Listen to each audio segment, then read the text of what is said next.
Welcome back.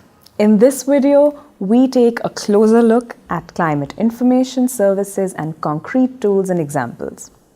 For those of you who want a more detailed introduction on climate information, there is a short e-tutorial on the UNCC eLearn platform.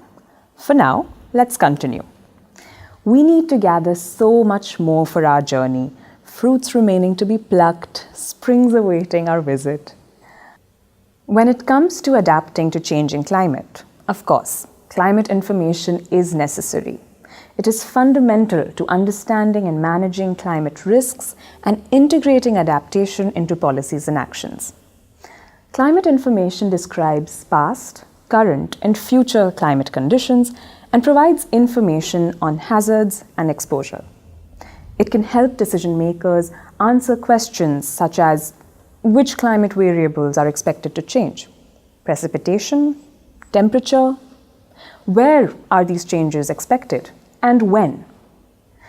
On a global policy level, accurate, reliable, and timely weather and climate information is central to empowering nations, saving lives, and strengthening livelihoods. A failure to provide warnings on fast-acting storms and other extreme climate events affects production levels and hinders economic development. And yet, producing and communicating climate and weather information to decision makers is challenging. And at the moment, while a lot of the information is now being collected, a lot of the hydromet information is being collected, and that's a very positive aspect, that there has been a much bigger improvement in the availability or rather in the collection of climate information. But there are lots of issues around access to climate information. Not all the planners have access to it, and even when they have access to it, it needs to be packaged in the appropriate way. Think about two of the challenges Rohini just mentioned. First, climate information requires a functioning network of weather information infrastructure as well as technical and institutional human capacity. Currently, availability and quality of climate information is limited.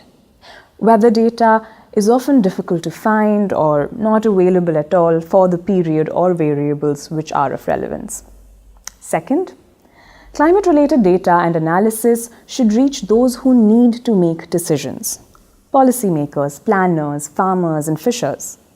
Essentially, there is an information mismatch between meteorologists on one hand and policymakers and farmers as the end users on the other. Information and research studies must be designed in a way that responds to the end users. Programs like UNDP's Climate Information for Resilient Development in Africa, also known as CERDA, which is currently working with 11 African LDCs, provides best practices on how to build end-to-end climate information systems and address these challenges. For example, CERDA uses low-cost technologies to provide local observations via cellular networks and computers. CERDA also looks at putting end users first, which in the case of agriculture means providing farmers and communities better information on weather events and likely characteristics of the upcoming season. Let's look at some of the ways climate information and data can be useful in assessing agricultural risk. Small changes or trends in weather patterns may lead to significant increase in agricultural risks. Identifying trends in climate data that may affect agriculture can be important for crop management decisions made today. There is a need to consider not only monthly or seasonal averages, but also characteristics which are linked to particular decisions.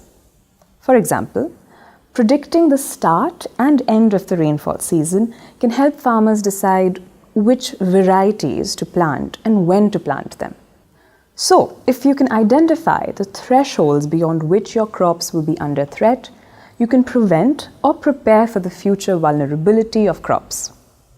Thresholds of climate variables can be useful to assess more direct impacts.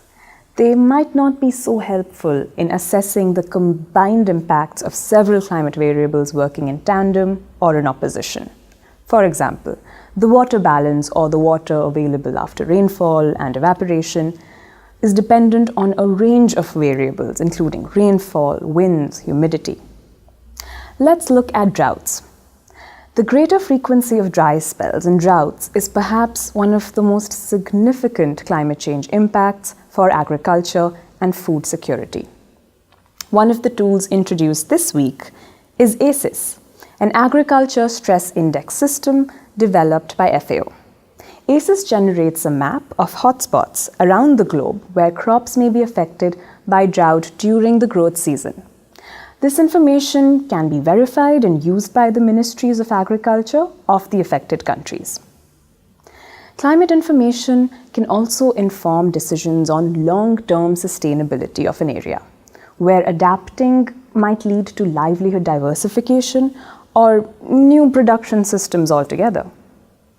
Now, let's introduce another tool: Modeling System for Agricultural Impacts of Climate Change, or MOSAIC.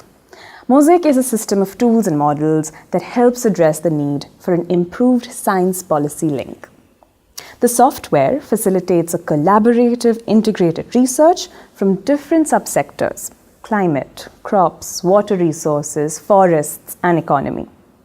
It is a tool to fill information and capacity gaps, and it provides a range of models and techniques suitable for decision making and helps countries answer the question, what do we need to adapt to? If you want to know more about how these tools work, check out the lecture notes for this week.